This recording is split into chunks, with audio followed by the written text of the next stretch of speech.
Hello, good evening. कैसे हैं सभी लोग? आज हम लोग देखने वाले हैं ऑटोनॉमिक नर्वस सिस्टम के बारे में। आज हम देखेंगे ऑटोनॉमिक नर्वस सिस्टम के बारे में।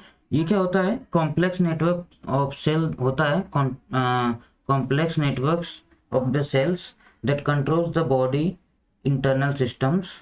It regulates and support many different internal process often outside the person's conscious awareness. तो मतलब क्या होता है कि जो जो हमारा बॉडी है कोई भी चीज़ देखता है, उसके अगेंस्ट में जो रिस्पॉन्स करता है, जो रिस्पॉन्स करती है, जो हमारा इंटरनल ऑर्गन्स है, उसको ही हम लोग बोलते हैं ऑटोनॉमिक नर्वस सिस्टम। जो हमारे क्या होता है, कंट्रोल्स में नहीं होता। कोई भी चीज़ अगर सडनली होती है तो उसके लिए हमारा बॉडी ऑटोमेटिक ही रिस्पॉन्स करना चालू कर देता है। जो हम लोग खुद से क्या करते हैं, कंट्रोल नहीं कर सकते हैं, उसको क्या बोलते हैं? ऑटोनॉमिक नर्वस सिस्टम बोलते हैं। क्लियर? इसमें देखो दोनों इन्वॉल्व रहते हैं। सेंट्रल नर्वस सिस्टम और peripheral nervous system both available, both involve. कौन कौन से होते हैं? Central nervous system, central nervous system and peripheral nervous system. Central nervous system and peripheral nervous system. जो ऑटोनॉमिक नर्वस सिस्टम होता है वो देखो क्या करता है, ऑटोमेटिक ही सब जो हमारा फंक्शंस रहता है बॉडी का वो होने लगता है। जैसे कुछ ऑर्गन्स के नाम हो गए जो हमारा, उसको क्या करता है कि कुछ चीज़ों को छोड़ के बाकी सारी चीज़ें क्या होती है हमारी कंट्रोल का, वो सब उस टाइम पे रुक जाती है। जो हमारा डाइजेशन होता है, वो तो हमारा होते ही रहता है, और बाकी सारी चीज़ें छोड़ के हमारा क्या हो जाता है, वो हमारे कंट्रोल में नहीं होता है। जैसे अगर कोई भी चीज़ अगर अचानक से देख लिए, उसको देखने के बाद हमारा क्या जो सलाइवा रहेगा वो एकदम सूख जाएगा। उस टाइम पे हम कुछ अगर सोच रहे हैं तो वो जो सलाइवा सूख जाएगा, क्योंकि वो सिक्रेट होना बंद हो जाता है। फिर हमारा जो हार्ट बीट रहेगा वो अचानक से क्या हो जाएगा, रुक जाएगा। फिर उसके बाद हमारा जो आँख रहेगी, आँख भी थोड़ी सी क्या हो जाएगी, बड़ी हो जाएगी। तो ये सारी चीज़ें क्या होती है, ये ऑटोनॉमिक नर्वस सिस्टम के अंदर आता है। जो ऑटोनॉमिक नर्वस सिस्टम है ये दो टाइप के होते हैं, sympathetic nervous system and parasympathetic. Sympathetic nervous system first one, and second one parasympathetic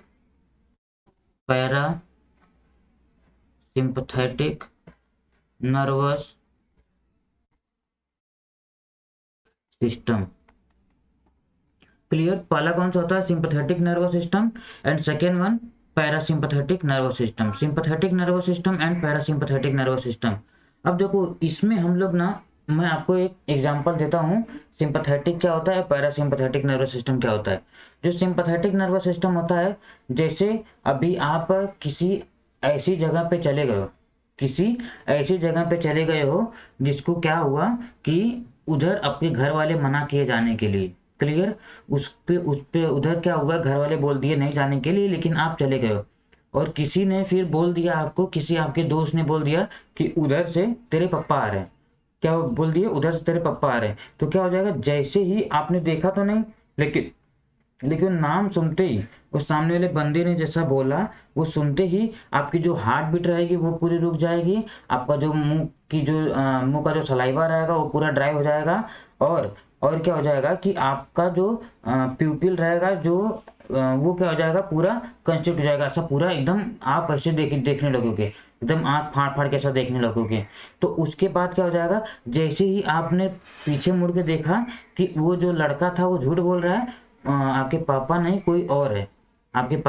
कोई और है, तो उस टाइम क्या हो जाएगा, जब ये हैपन हुआ, जब वो उसने बताया, उस टाइम पे सिंपैथेटिक नर्वस सिस्टम हुआ, और जैसे आपको पता चल गया कि ऐसा कुछ प्रॉब्लम्स नहीं है, सब कुछ नॉर्मल है, कुछ भी दिक्कत नहीं है, घर वाले भी नहीं है, तब क्या हो जाएगा, वो जब आप रिलैक्स मोड पे चले जाओगे तो उसको बोलते हैं पैरासिम्पथेटिक नर्वस सिस्टम। क्लियर। एक एग्जांपल और देखते हैं, जैसे आप होटल में गए अपनी गर्लफ्रेंड के साथ, और क्या हुआ कि बाहर से किसी ने नॉक कर दिया, बाहर से किसी ने नॉक कर दिया।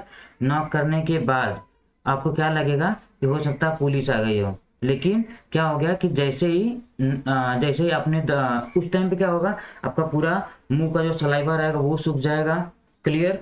एकदम आपकी धड़कनें रुक जाएंगी थोड़ा टाइम के लिए, और जो आपका सांस भी लेने लगोगे वो भी थोड़ा टाइम के लिए रुक जाएगा, और फटाफट सांस लेने लगोगे, और जो आपका हार्ट बीट रहेगा वो भी ज़्यादा बढ़ जाएगा कि क्या हो गया, क्या प्रॉब्लम हो गई, और आंख आपकी क्या हो जाएगी, बड़ी बड़ी हो जाएगी। लेकिन जैसे ही आप दरवाज़ा खोलोगे या तो फिर आप दरवाजे के होल से देखेंगे, पता चलेगा कोई आपका दोस्त आया हुआ है, तो आप क्या हो जाएंगे, एकदम नॉर्मल हो जाएंगे। तो उस स्टेज में क्या हो जाएगा, पैरासिम्पथेटिक नर्वस सिस्टम। आपको पता होने से पहले, आपको पता होने से पहले जो रिएक्शन हो रहा है, जो आपके बॉडी में जो हो रहा है, प्रॉब्लम्स जो हो रहा है, हैपन हो रहा है, जो कुछ भी हो रहा है, उसको बोलते हैं सिंपैथेटिक नर्वस सिस्टम। उसके बाद जो बॉडी में सिस्टम्स होता है, उसके बाद जो बॉडी में जानने के बाद जो बॉडी में हैपनिंग होती है, वो सबको पैरासिम्पैथेटिक नर्वस सिस्टम बोलते हैं। क्लियर। और देखो, जो ऑटोनॉमिक नर्वस सिस्टम होता है, इसमें हमारा बॉडी का जो कुछ रेगुलेशंस भी होता है, कुछ रेगुलेशंस होता है। तो ये हमारा जैसे अगर फंक्शन की बात करूं तो हमारा जो बॉडी टेम्परेचर रहेगा, जो बॉडी टेम्परेचर रहेगा वो थोड़ा बढ़ जाएगा। क्लियर। जो हमारा बॉडी टेम्परेचर रहेगा वो, ब्लड प्रेशर क्या होता है, ब्लड प्रेशर भी इसी से मेंटेन भी होता है। पहले ज़्यादा हुआ, फिर जानने के बाद कम हो गया। और ये कैसा है ऑटोनॉमिक नर्वस सिस्टम, ये क्या हो गया हमारे बॉडी के अंदर। और ऑटोनॉमिक नर्वस सिस्टम अगर मैं बात करूं तो वो बॉडी टेम्परेचर को मेंटेन करना, ब्लड प्रेशर को मेंटेन करना, ये सारी चीज़ें कौन करती है, हमारा ऑटोनॉमिक नर्वस सिस्टम। कौन करता है, autonomic nervous system. Body temperature maintain कौन करता है, देखो बॉडी टेम्परेचर हमारा 37 रहता है, 37 रहता है। आइए 37 के ऊपर नहीं जाना चाहिए, तो इसके लिए 37 के ऊपर नहीं जाना चाहिए, 37 के नीचे नहीं आना चाहिए। ये ज़्यादा कम होता है तो अगर बॉडी के अंदर कोई भी इन्फेक्शन होगा, कोई भी प्रॉब्लम्स होगा, ये सारी चीज़ें होगी, तो कौन मेंटेन करता है, वो ऑटोनॉमिक नर्वस सिस्टम। अगर बॉडी के अंदर अगर टेम्परेचर ज़्यादा बढ़ रहा है तो रीज़न ये है कि बॉडी के अंदर कोई भी इन्फेक्शन आया हुआ है, कोई भी प्रॉब्लम्स है, कोई फॉरेन पार्टिकल्स बॉडी के अंदर इंटर हुआ है, इसके लिए हमारा जो टेम्परेचर है वो क्या है, बढ़ गया है। ये इंडिकेट करता है। ब्लड प्रेशर मेंटेन करने का काम भी कौन करता है, ऑटोनॉमिक नर्वस सिस्टम। इसमें इन्वॉल्व ये रहता है कि जो ब्लड कितना ब्लड आना है, कितना ब्लड जाना है, कितने टाइम में जाना है, कैसे जाना है, किधर कितना जाना है, वो सारी चीज़ों को डिटेल्स कौन रखता है, autonomic nervous system. Autonomic nervous system के अंदर ही हमारा हार्ट आता है, जो रेगुलेट करता है, जो रेगुलेट करता है हमारे बॉडी को कि वो ऑटोनॉमिक ही रहे, और हमारा उस पर जो रहे उसका, उस पर हमारा कंट्रोल ना रहे, उस पर हमारा कंट्रोल ना हो, उसको हम चाह के भी रोक नहीं सकते हैं। क्योंकि आप चाहोगे बॉडी टेम्परेचर मेरा ज़्यादा बढ़ जाए, तो आपके सोचने से, आपके चाहने से वो बॉडी टेम्परेचर नहीं बढ़ जाएगा। ब्लड प्रेशर आप सोचो कि मेरा फटाक से ज़्यादा हो जाए, तो ये पॉसिबिलिटीज है कि आप अगर टेंशन लोगे तो हो सकता है। लेकिन आप ये सोचो कि मैं बैठे बैठे ऐसा सोचूं कि मेरा ब्लड प्रेशर बढ़ जाए, मेरा ब्लड प्रेशर बढ़ जाए, तो वो भी आपके कंट्रोल में नहीं रहता है, आपके कंट्रोल में नहीं रहता है। उसके बाद अगर ब्लड प्रेशर के बाद अगर बात करूँ तो आपका हार्ट रेट हो गया, आपका हार्ट रेट हो गया, ये भी हमारे कंट्रोल में नहीं रहता है, ये भी ऑटोमेटिक ही होता है, ये भी ऑटोनॉमिक ही होता है।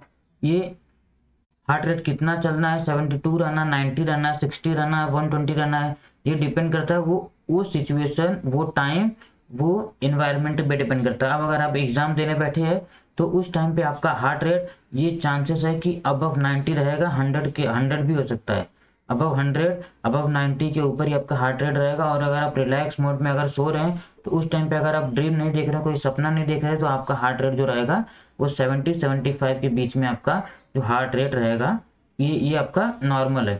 क्लियर। इस पर हमारा कंट्रोल नहीं होता है। ब्रीथिंग, सांस लेने के भी ये है,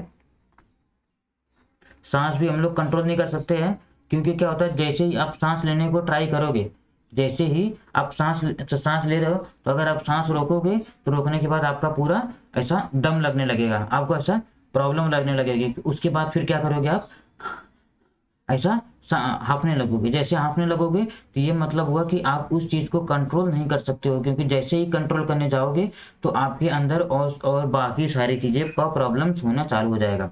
क्लियर। उस चीज़ को अगर हम लोग कंट्रोल करने का ट्राई करेंगे तो वो और ज़्यादा बढ़ने लगेगा, और ज़्यादा बढ़ने लगेगा। उसके बाद मेटाबॉलिज्म। मेटाबॉलिज्म, अभी जैसे मेटाबॉलिज्म क्या हो गया, मैंने अभी कोई चीज़ खाई, मैंने कोई चीज़ खाई, खाने के बाद वो बॉडी के अंदर गया, खाने के बाद वो बॉडी के अंदर गया, बॉडी के अंदर जाने के बाद क्या होता है कि अब उसका डाइजेशन करना है कि नहीं करना, ये हमारे अंदर में नहीं है, ये हम नहीं कंट्रोल कर सकते। ये जैसे ही बॉडी के अंदर जाएगा, हमारा जो अगर मैंने खाया, मैं ज़्यादातर थोड़ा टाइम के लिए अपने मुंह में रख सकता हूँ। जैसे मैंने उसको ये फेरिंग्स के नीचे लेके गया, उसके बाद आगे का प्रोसेस मुझे कुछ भी नहीं करना, वो ऑटोमेटिक प्रोसेस होता रहेगा। इसोफेगस से स्टमक में गया, स्टमक में जाने के बाद उसका ब्रेकडाउन हुआ, ब्रेकडाउन में होने के बाद फिर गैस्ट्रिक जो उसमें मिला, फिर उसमें और उसका ब्रेकडाउन हुआ, फिर उसके बाद इंटेस्टाइन में जाएगा, उसका एब्जॉर्प्शन होगा, फिर उसके बाद जो बचेगा वो स्टूल के थ्रू बाहर निकल जाएगा। ये भी हमारे कंट्रोल्स में नहीं होता है। क्लियर। उसके बाद ब्लड ग्लूकोज लेवल हो गया, ब्लड ग्लूकोज लेवल, ये क्या होता है, ये भी हमारे कंट्रोल में नहीं होता है, ये भी हमारे कंट्रोल में नहीं होता। क्योंकि अगर हम सोचे कि हम बहुत सारी मिठाई खा लें, हम बहुत सारी मिठाई खा लें और हम ये सोचे कि नहीं हमारा ब्लड प्रेशर बढ़े, हमारा जो ग्लूकोज लेवल वो बढ़े ही ना बॉडी में, हमारा ग्लूकोज लेवल वो बॉडी में बढ़े ही ना, तो ये हमारे ऊपर डिपेंड नहीं करता है कि हम अगर नहीं सोचेंगे तो ब्लड ग्लूकोज लेवल नहीं बढ़ेगा। अगर हम कुछ खाए, मीठा खाए, तो हमारे अंदर, हमारे बॉडी के अंदर ब्लड ग्लूकोज लेवल वो बढ़ेगा ही बढ़ेगा, वो आप चाहो या ना चाहो, आप चाहो या ना चाहो, आपने कंज्यूम किया, आपने मीठा खाया है तो मतलब वो ब्लड ग्लूकोज लेवल जो बढ़ना है वो बॉडी के अंदर बढ़ेगा ही, उसके आपके चाहने या ना चाहने से नहीं होता है। क्लियर। अगर वो नहीं खाओगे, अगर आप शुगर ही नहीं खा रहे हो, शुगर ही नहीं खा रहे हो, शुगर ही नहीं खा रहे हो, एकदम शुगर को अवॉइड कर रहे हो, तो भी आपका ब्लड ग्लूकोज लेवल ज़्यादा नहीं जाएगा, नॉर्मल से भी कम रहेगा। ये है, ब्लड ग्लूकोज लेवल भी हमारे कंट्रोल में नहीं होता है। क्लियर।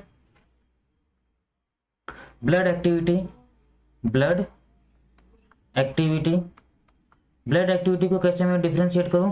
देखो, ब्लड हमारा कहाँ है, अभी हार्ट में है, हार्ट से फिर लेग्स में जाएगा, लेग से फिर हैंड में जाएगा, ब्रेन में जाएगा, फिर लंग्स में जाएगा। ये सारी जगह जो हमारा ब्लड जो होता है वो ट्रांसफर होता है एक जगह से दूसरे, दूसरी जगह से तीसरी, तीसरी जगह से चौथी, चौथी जगह से पांचवी, ओवरऑल द बॉडी में जो भी थ्रू आउट होता है, जो ट्रांसफर होते रहता है एक जगह से दूसरी, दूसरी जगह से तीसरी जगह जो जाते रहता है, इसको हम कंट्रोल नहीं कर सकते। इसको तभी कंट्रोल कर सकते हैं जब उस आदमी की जब डेथ हो जाएगी, तभी वो कंट्रोल होगा, तभी वो रुकेगा, नहीं तो वो पूरा बॉडी के अंदर क्या होगा, चलता ही रहेगा, पूरे बॉडी के अंदर क्या हो जाएगा, चलता ही रहेगा, जिसको हम लोग कंट्रोल नहीं कर सकते हैं। क्लियर। इसको हम लोग कंट्रोल नहीं कर सकते हैं। और दो एक की अगर मैं बात करूं तो वाटर, जो हमारा वाटर लेवल रहता है, जो वाटर लेवल रहता है, क्योंकि अगर बॉडी के अंदर वाटर लेवल की कमी है, वाटर लेवल को मेंटेन करना, ये भी कौन डिसाइड करता है, ऑटोनॉमिक नर्वस सिस्टम। हमारे बॉडी में कितना वाटर चाहिए, कितना नहीं चाहिए, जैसे हम लोग पानी पियेंगे, अगर ज़्यादा पानी पिए, हाँ, अगर ज़्यादा पानी पियेंगे तो वो जो हमारा ऑटोनॉमिक नर्वस सिस्टम है वो डिफाइन कर लेगा कि बॉडी के अंदर कितना वाटर रखना है और कितना वाटर बाहर निकालना है। तो इसीलिए बार बार यूरिन आएगा और आप बाहर जाओगे और आपको यूरिन करना पड़ेगा, क्योंकि ये क्या होता है, इससे आपका जो वाटर लेवल, बॉडी के अंदर जो वाटर लेवल रहेगा वो मेंटेन रहेगा। क्लियर। एक और देख लेते हैं, एक और देख लेते हैं, एक डाइजेशन देख लेते हैं, एक डाइजेशन भी देख लेते हैं। देखो, ये जो मेटाबॉलिज्म है और ये तो ये मेटाबॉलिज्म क्या हो गया, मेटाबॉलिज्म तो ये होगा जो हमारे अंदर फैट है, जो लिपिड है, जो प्रोटीन है, उसका जो ब्रेक डाउन होता है उसको बोलते हैं मेटाबॉलिज्म। और डाइजेशन क्या हो गया, कि कोई भी चीज़ मैंने खाया और ऑटोमेटिक क्या हो गया, वो डाइजेस्ट हो गया, पूरे बॉडी में डाइजेस्ट हो गया। जैसे ही मैंने खाया, थोड़े टाइम के बाद मेरे इसोफेगस में गया, इसोफेगस से स्टमक में गया, स्टमक से फिर उसको जूस मिला, गैस्ट्रो जूस मिला, गैस्ट्रो जूस से ब्रेक डाउन हुआ, फिर उसके बाद बाइल जूस मिला, बाइल जूस से वो और एब्जॉर्प्शन होगा, एब्जॉर्प्शन होने के बाद स्मॉल इंटेस्टाइन में जाएगा, फिर उधर से उसका एब्जॉर्प्शन होगा और उसके बाद फिर जो भी बचेगा, जो लिप जो जो जो जो लिक्विड मटेरियल्स रहेगा वो जाएगा लार्ज इंटेस्टाइन में, उसका उधर ऑब्जर्प्शन होगा, फिर जाके रेक्टम में स्टोर होगा, फिर प्रेशर के साथ में वो क्या करेगा, एनएच के साथ बाहर निकल जाएगा। क्लियर, वेस्ट जो मटेरियल्स रहेगा वो बाहर निकल जाएगा। क्लियर,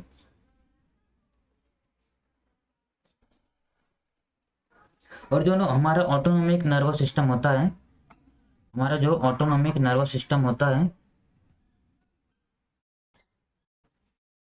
एक सेकंड, हमारा जो ऑटोनोमिक नर्वस सिस्टम होता है वो क्या करता है कि ये बाहर के इन्वायरमेंट के हिसाब से ऑटोमेटिक ही डिसाइड कर लेता है, बाहर के इन्वायरमेंट के हिसाब से, और कैसा इन्वायरमेंट है उस इन्वायरमेंट के हिसाब से वो स्पेसिफिक जो ऑर्गन्स रहेंगे, उस इन्वायरमेंट के हिसाब से स्पेसिफिक जो ऑर्गन्स रहेंगे वो क्या करेंगे, डिसाइड करते हैं कैसे वर्क करना है, कैसे वर्क करना है।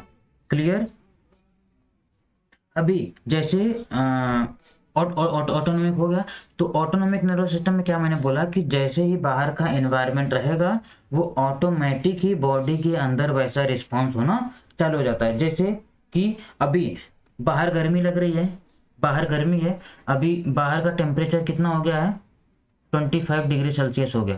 क्लियर, 25 डिग्री सेल्सियस हो गया, तो बॉडी क्या करेगी कि बॉडी क्या करेगी, स्वेट जो रहेगा उसको रिलीज करना चालू कर देगी, क्या करेगी, स्वेट को बाहर निकालना चालू कर देगी, स्वेट बाहर निकालना चालू कर दी, 25 डिग्री सेल्सियस हुआ, उसके बाद अगर वही टेम्परेचर 16 डिग्री सेल्सियस का हो गया तो क्या हो जाएगा, बॉडी को कोल्ड लगेगा, बॉडी को कोल्ड लगेगा। तो ये क्या होगा, उस टाइम पे जो हमारा यूरिन रहेगा, तो यूरिन ज़्यादा सीक्रेट होने लगेगा हमारे बॉडी से यूरिन ज़्यादा सीक्रेट। देखते हो जब एसी में बैठे रहते हैं, जब एसी में रहते हैं तो उस टाइम पे यूरिन बहुत ज़्यादा जाते हैं कंपेयर टू अगर धूप में हैं या बाहर अगर घूम रहे हैं तो उस टाइम पे यूरिन के लिए कम जाते हैं एज कंपेयर टू अगर एसी के अंदर बैठे हुए हैं। जब ठंडी का मौसम है तो उस टाइम पे यूरिन बहुत ज़्यादा जाते हैं, और कंपेयर टू अगर क्योंकि स्वेट आ रहा है तो जाहिर सी बात है जो बॉडी के अंदर जो हमारा पानी है उस स्वेट के थ्रू क्या होगा, बाहर निकल रहा है। और अगर ठंडे में है तो मतलब जो स्वेट है, जो पानी है, वो क्या हो रहा है, बॉडी से बाहर निकल नहीं रहा है। तो बॉडी से बाहर निकलने के लिए दूसरा रास्ता क्या है, यूरिन, और पहला रास्ता है स्वेट। अगर स्वेट से नहीं निकल रहा तो यूरिन से नहीं निकल रहा तो स्वेट। तो इसके लिए ठंडी में क्या होता है कि यूरिन ज़्यादा आती है, और गर्मी में क्या होता है, स्वेट जो होता है वो ज़्यादा आता है। क्लियर, जब स्वेट ज़्यादा आएगा तो यूरिन ज़्यादा नहीं जाते हैं। तो गर्मी के टाइम में जब देखते हो कि बहुत ज़्यादा गर्मी पड़ती है तो पूरा दिन भर तक यूरिन के लिए जाएंगे नहीं, लेकिन रात में जब थोड़ा ठंडी का मौसम होता है तो उस टाइम पे यूरिन के लिए जाते हैं। क्लियर, जब सुबह उठेंगे एक बार वो चले गए, शाम को एक बार, जब रात हुई तब चले जाते हैं, उसके बाद कभी नहीं रहता, क्योंकि ऑलरेडी स्वेट पूरा बॉडी से पूरा पानी पूरा क्या होता है बाहर बाहर निकलते रहता है, तो इसके लिए यूरिन नहीं जाते। सेक्सुअल रिस्पॉन्स भी ऐसे होता है, सेक्सुअल रिस्पॉन्स इसमें क्या होता है कि जैसे कोई भी ऐसी चीज सेक्सुअल ऐसा कुछ चीज देख लेते हैं, देखने के बाद क्या होता है, ऑटोमेटिक ही इंटरनल बॉडी में जो हमारे सेक्सुअल ऑर्गन्स रहते हैं वो सब क्या हो जाते हैं, एक्टिव हो जाते हैं। क्योंकि हमने तो सिर्फ वो चीज देखा, हमने तो वो चीज सिर्फ देखा, वो देखने के बाद क्या हो जाता है कि ऑटोमेटिक ही हार्मोनल चेंजेस अंदर आने, हार्मोनल चेंजेस बॉडी में होने लगते हैं। हमारा हाइपोथैलेमस एक्टिव हो जाता है ऑटोमेटिक ही, हमारा जैसे हाइपोथैलेमस एक्टिव हो जाएगा तो ये ऑटोनोमिक नर्वस सिस्टम चालू हो जाता है। ये ऑटोनोमिक नर्वस सिस्टम वो स्पेसिफिक ऑर्गन्स जो होते हैं वो एक्टिव हो जाते हैं। क्लियर, जैसे बाहर गए कुछ ऐसी चीज़ें देख लिए जिसको नहीं देखना चाहिए, नॉर्मली जा रहे हो और अपने काम से जा रहे हो, लेकिन कुछ ऐसी चीज़ें दिख जाती हैं तो जिससे आपका जो ऑर्गन्स रहता है, सेक्सुअल ऑर्गन्स रहता है, जो स्पेसिफिक ऑर्गन्स रहते हैं जो इन्वॉल्व रहते हैं सेक्सुअल में, वो क्या होते हैं, एक्टिव हो जाते हैं। जिससे क्या होता है कि हमारा बॉडी के अंदर वो ऑटोमेटिक ही चेंजेस आना चालू हो जाता है। क्लियर, क्लियर,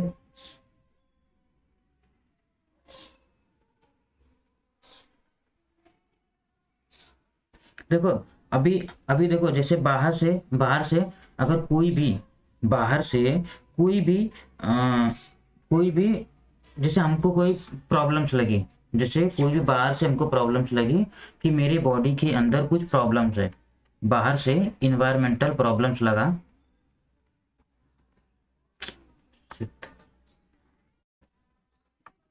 बॉडी को क्या फील हुआ, बॉडी को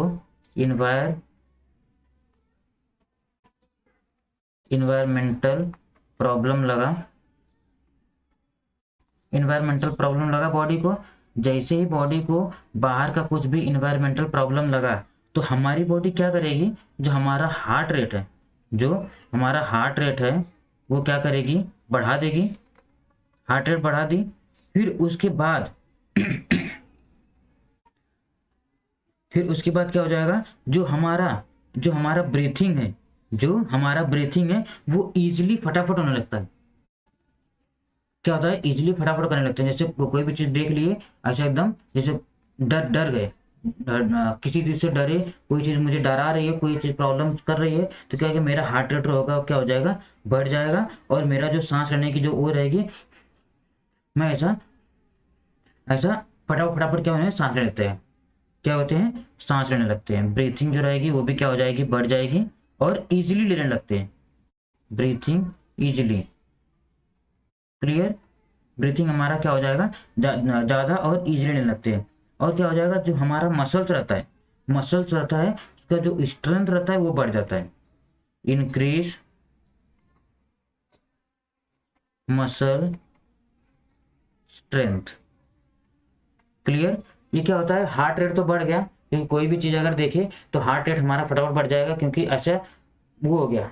अभी कुछ इन्वायरमेंट है तो मेरा मेरा बॉडी क्या हो जाए, जो ब्लड सर्कुलेशन वो भी बढ़ गया, ब्लड सर्कुलेशन बढ़ गया, जो सांस लेना जो था वो भी फटाफट फटाफट हम सांस लेने लगे। जब फटाफट सांस लेने लगे तो क्या हो गया कि बॉडी के अंदर वो इजिली एयर अंदर बॉडी के अंदर इंटर करने लगा। और जो हमारा मसल का जो स्ट्रेंथ था, जो हमारा मसल का जो स्ट्रेंथ था वो भी क्या हो जाएगा, बढ़ जाएगी, वो भी क्या हो जाएगी, बढ़ जाएगी। और क्या हो जाएगा कि जब मसल का स्ट्रेंथ बढ़ेगा तो बढ़ने के बाद हमारे अंदर रिलीज होने लगेंगे, हमारे अंदर क्या रिलीज होंगे, हमारे अंदर बॉडी के अंदर रिलीज होंगे एनर्जी, क्या रिलीज होंगे, एनर्जी। ये जो एनर्जी है, ये जो एनर्जी है ये रिलीज होगी, ये एनर्जी रिलीज होगी। ये जब एनर्जी रिलीज होगी, क्यों, क्योंकि अभी अगर वो थ्रेट मुझे मारने का ट्राई कर रहा है तो अगर मेरे मसल्स में, मेरे हाथ में, मेरे पैर में अगर ताकत रहेगी, अगर मेरे स्ट्रेंथ रहेगा, एनर्जी रहेगी, तो अगर उससे मेरे को लड़ना है तब तो मैं तो लड़ लूंगा। तो लड़ने के लिए भी मेरे हाथ में ताकत चाहिए, और अगर भागना उससे तो मेरे पैर में ताकत चाहिए भागने के लिए। तो इसके लिए क्या हो जाएगी, एनर्जी ज़्यादा से ज़्यादा क्या हो जाएगी, रिलीज होने लगेगी। क्लियर। और क्या हो जाएगा, उस टाइम के लिए थोड़े टाइम के लिए क्या हो जाएगा, हमारा जो डाइजेशन रहेगा, हमारा जो डाइजेशन रहेगा वो थोड़ा सा रुक जाएगा, हमारा जो डाइजेशन है वो हल्का से क्या हो जाएगा, रुक जाएगा। क्लियर, एज कंपेयर टू इतना नहीं रुक जाएगा कि डाइजेशन होगा ही नहीं, एज कंपेयर टू जैसा पहले हो रहा था उसके कंपेयर में थोड़ा सा क्या हो जाएगा, हमारे बॉडी में वो कम हो जाएगा। Clear, clear.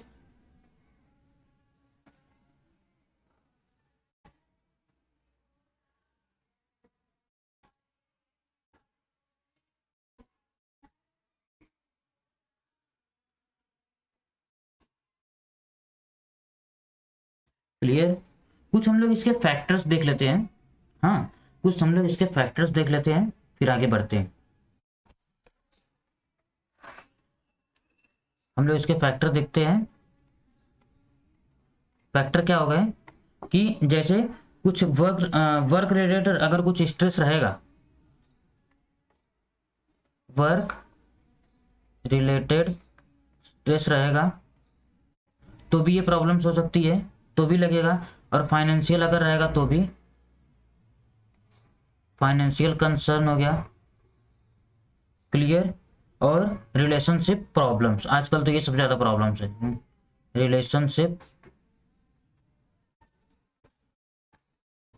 Relationship problems.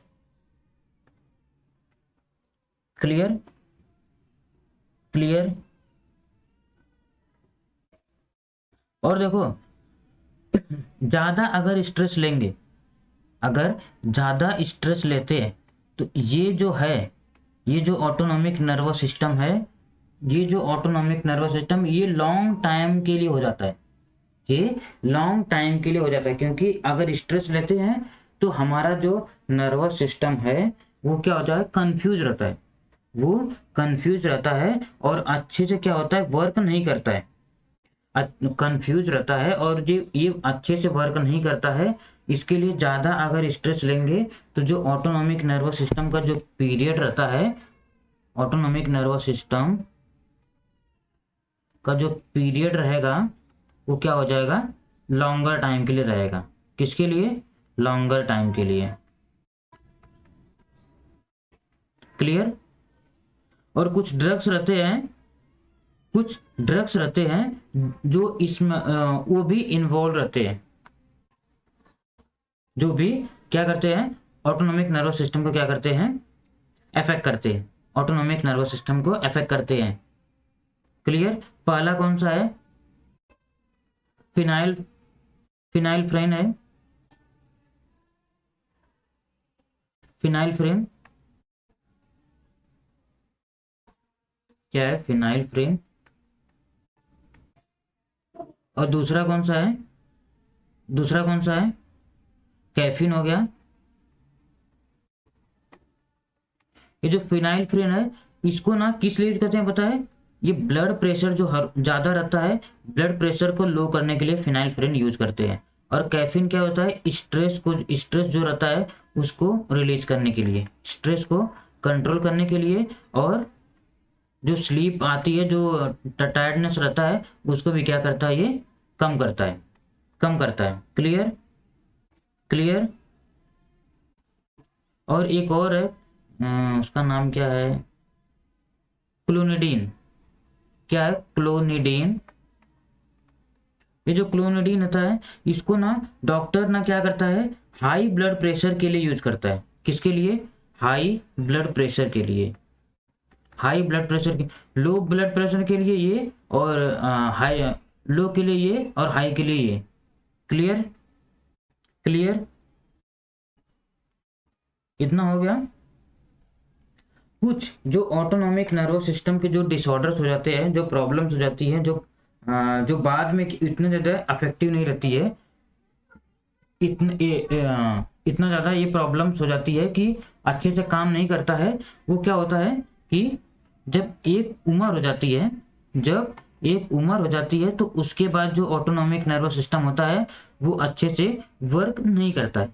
क्या होता है, अच्छे से वर्क नहीं करता है। और कुछ हमारे अगर न्यूरॉन्स जो रहते हैं, जो न्यूरॉन्स रहते हैं, एक सेकेंड, जो न्यूरॉन्स रहते हैं वो अगर डैमेज हुए रहते हैं, न्यूरॉन्स डैमेज रहते हैं तो भी क्या होता है कि ये ऑटोनॉमिक नर्वस सिस्टम अच्छे से वर्क नहीं करता है।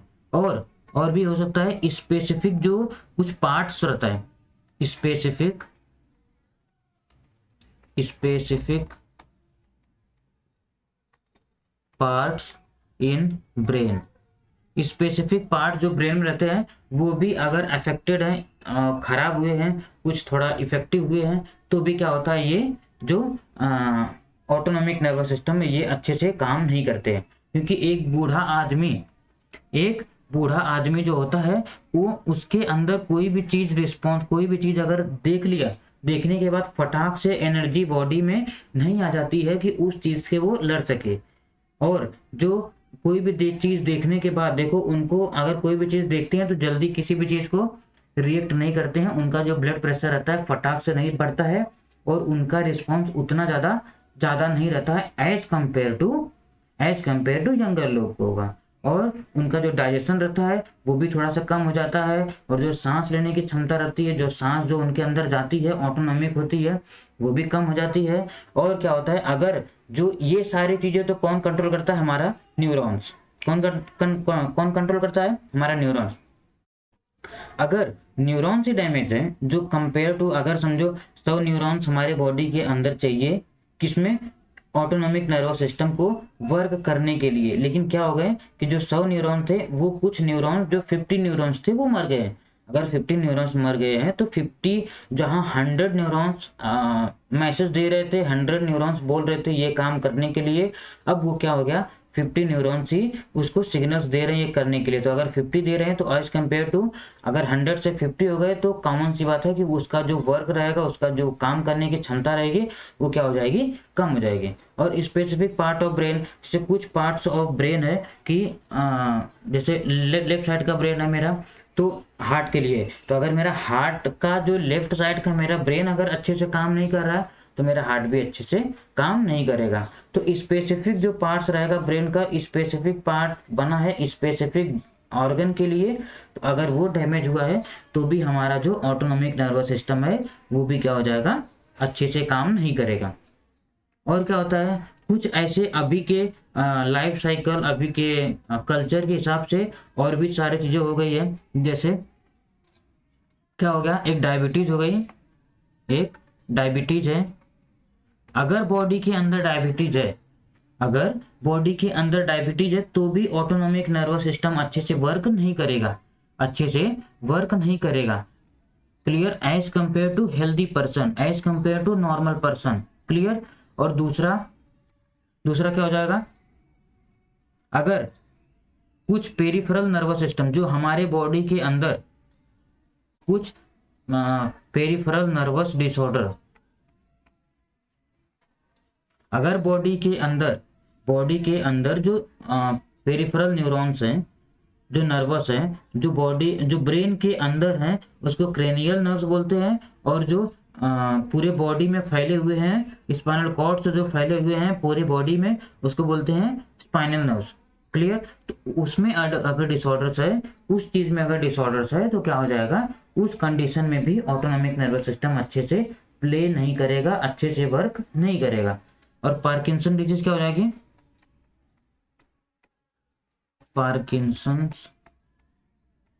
पार्किंसंस डिजीज क्या होता है कि बॉडी में, बॉडी अच्छे से उस चीज पे एक्ट, उस चीज पे अच्छे से रिएक्ट ही नहीं कर पा रही है, उस चीज पे अच्छे से रिएक्ट ही नहीं कर पा रही है, उस चीज को अच्छे से समझ ही नहीं पा रही है। इसके लिए क्या हो जाता है, ये भी प्रॉब्लम हो सकती है, ये भी प्रॉब्लम हो सकती है। क्लियर। क्लियर। अगर ऑटोनॉमिक नर्वस सिस्टम के बारे में अगर बोलो कि कुछ अगर सिम्टम्स हो, जैसे पता चल जाए, तो एक सिम्टम्स ये हो गया कि आपको बहुत ज़्यादा थकावट लगेगी, आपको बहुत ज़्यादा थकावट लगेगी। सिम्टम्स लिख देता हूँ इधर, बहुत ज़्यादा आपको थकावट लगेगी, और कोई भी क्या हो जाएगा आपका जो और आपका क्या होता है, जो स्वेट रहेगा वो भी एकदम बहुत ही कम, मिनिमल एकदम क्या होगा, सीक्रेट होगा। जो स्वेट होगा वो भी एकदम बहुत कम सीक्रेट होगा। क्लियर। और जो हमारा आई रहेगा और जो माउथ रहेगा वो हमेशा लगभग ड्राई रहेगा माउथ एंड आई। क्लियर। और जो हमारा डाइजेशन रहेगा उसके अंदर भी क्या हो जाएगा, प्रॉब्लम्स आ जाएगा। जो हमारा डाइजेशन रहेगा उसके अंदर भी क्या होगा, प्रॉब्लम्स होगा। और हमारा क्या हो जाएगा, ऐसा है तो नौसिया भी आएगा, नौसिया और वोमिटिंग दोनों आता है, नौसिया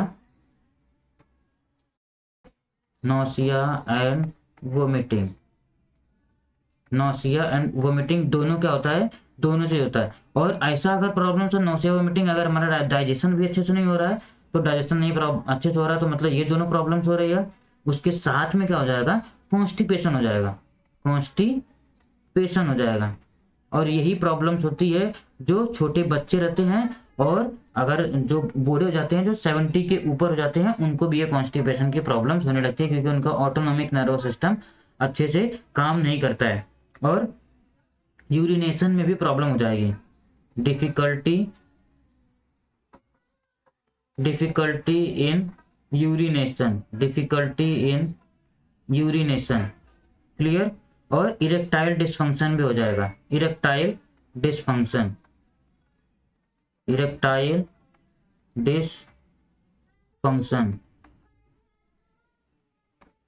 और क्या होगा कि जो हमारा प्यूपिल रहता है, जो हमारा प्यूपिल रहेगा एक नॉर्मल हेल्दी पर्सन है, नॉर्मल एंड हेल्दी पर्सन है, तो हमारा प्यूपिल क्या हो, ऑटोमेटिक ही वो जिस हिसाब से लाइट हमारे ऊपर आएगी, हमारे प्यूपिल के ऊपर आएगी, उस हिसाब से कंस्ट्रिक्ट होगा, कॉन्ट्रैक्ट होगा, उस हिसाब से बड़ा छोटा होगा। लेकिन अगर इसके अंदर अगर प्रॉब्लम्स आ जाएगी तो हम उसके हिसाब से क्या होगा, उसको ना रिएक्ट नहीं कर पाएंगे। अगर लाइट हमारे प्यूपिल पे आ रही है तो प्यूपिल हमारा उस हिसाब से उस पर रिएक्ट नहीं कर पाएगा। अभी रिएक्ट करना है कि नहीं करना है, वो उतना स्लो रिएक्ट करेगा। क्योंकि देखो कभी कभी ऐसा किसी के ऊपर पे अगर लाइट मार दोगे तो भी, फ्लैश मार दोगे तो भी इतना फटाक से वो जल्दी से रिस्पॉन्स नहीं करता। लेकिन अपने ऊपर अगर थोड़ा सा भी फ्लैश आ जाएगा तुरंत आंख बंद हो जाएगी। क्लियर क्लियर क्लियर, इतना क्लियर। अगर ये प्रॉब्लम्स हो, इसको देखना है तो कैसे क्या क्या प्रॉब्लम्स हो सकती है, आपको समझ में आया। एक बार हम लोग ना एक बार फिर से देख लेते हैं ऑटोनॉमिक नर्वस सिस्टम क्या है। ऑटोनॉमिक नर्वस सिस्टम तो पूरा हम लोगों ने देख लिया। एक बार समरी देख लेते हैं। समरी में आपको दो चीजें बहुत ज़्यादा देखना जरूरी है, sympathetic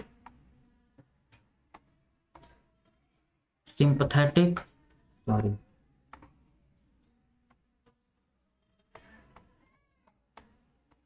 sympathetic nervous system, para sympathetic nervous system. Clear. Sympathetic nervous system, कोई भी चीज देखने के बाद हमारी बॉडी उसके अगेंस्ट में कोई भी चीज मुझे फाइट करने के लिए आई, कोई भी चीज मुझे लड़ने के लिए आई, मैं उसके लिए खड़ा हो गया, मैं उससे लड़ने के लिए तैयार हो गया, मैं उससे गुस्सा हो गया, मैं ये करने के लिए तैयार हो गया, मैं ऐसा वैसा करूंगा, उसको मारूंगा पीटूंगा, ऐसा पूरी बॉडी में मेरे अगर होने लगा, ऐसा होने लगा, मैं उसको मारूंगा पीटूंगा, ये करूंगा वो करूंगा। अगर शेर आ गया तो मैं भागूंगा, कुत्ता दौड़ा लिया तो मैं भागूंगा, कोई मुझे मार दिया तो उसको मारूंगा। ये सब सारी चीजें अगर हो रही तो उसको सिंपैथेटिक बोलते हैं। लेकिन जब वो एक्चुअल मुझे बात पता चलेगी कि ये शेर नहीं बिल्ली है, ये कुत्ता नहीं नॉर्मल चूहा है, ऐसा अगर मुझे बात पता चल जाएगी तो मेरा सारी चीजें जो कंट्रोल में हो जाएंगी, तो उसको बोलते हैं पैरासिम्पैथेटिक। एक्शन जानने से एक्शन रिस्पॉन्स करेंगे फाइट करने के लिए, जो ऐसा करते हैं उसको सिंपैथेटिक बोलते हैं। और नॉर्मल अगर हो जाएंगे, बॉडी अगर रिलैक्स हो जाएगी, बॉडी अगर कंट्रोल में हो जाएगी, तो उसको क्या बोलते हैं, पैरासिम्पैथेटिक नर्वस सिस्टम। क्लियर। ये हमारा टोटल है पूरा की पूरा हमारा ब्रेन, तो पूरा हमारा नर्वस सिस्टम खत्म हो गया। लास्ट का हम लोग का साइनस बचा है, साइनस हम लोग देख लेंगे। हमारा पूरा खत्म हो गया ब्रेन का। एक बार हम लोग पूरा ब्रेन को ही रिवाइज कर लेते हैं, उसके बाद फिर, क्योंकि आप एक बार देख लेंगे तो नर्वस सिस्टम का हम पूरा एक बार बना देते हैं। ये नर्वस सिस्टम है, नर्वस सिस्टम को, ये नर्वस सिस्टम है, आज हमारा खत्म हो जाएगा। पहला क्या है, पेरिफेरल, सेंट्रल है, सेंट्रल नर्वस सिस्टम। और ये कौन सा है, पेरिफेरल नर्वस सिस्टम। इसी को पहले डिफ्रेंशिएट, इसी को पहले कर लेते हैं। ये कौन सा है, दो है, कौन सा है, सोमैटिक, कौन सा है, सोमैटिक और ऑटोनॉमस। क्या है, ऑटोनॉमस। सोमैटिक में क्या है, क्रेनियल, सोमैटिक में क्या है, क्रेनियल। और ये क्या है, स्पाइनल। ये क्या है, 12 पेयर, 31 पेयर। ये कितना है, दो है, सिंपैथेटिक और दूसरा पैरा सिंपैथेटिक। क्लियर। जो सेंट्रल नर्वस सिस्टम है हमारा बॉडी में सेंटर में प्रेजेंट रहता है, इसके लिए इसको क्या बोलते हैं, सेंट्रल नर्वस सिस्टम। क्लियर। पहला हो गया ब्रेन, और सेंटर में हमारा प्रेजेंट है स्पाइनल कॉर्ड। क्लियर। ब्रेन में अगर बात करूं तो पहला कौन सा, फोर ब्रेन, जो ऊपर का पार्ट दिखता है, और कान के एकदम जस्ट नीचे देखेंगे तो दोनों कान के बीच में हमारा क्या प्रेजेंट हो जाएगा, मिड ब्रेन। क्या प्रेजेंट हो जाएगा, मिड ब्रेन। और लास्ट में है हाइंड ब्रेन। क्लियर। अब ये जो फोर ब्रेन है, इसको हम लोग ऐसे देखते हैं, सेरिब्रम कौन सा है, सेरिब्रम और थैलेमस, और लास्ट में हाइपोथैलेमस।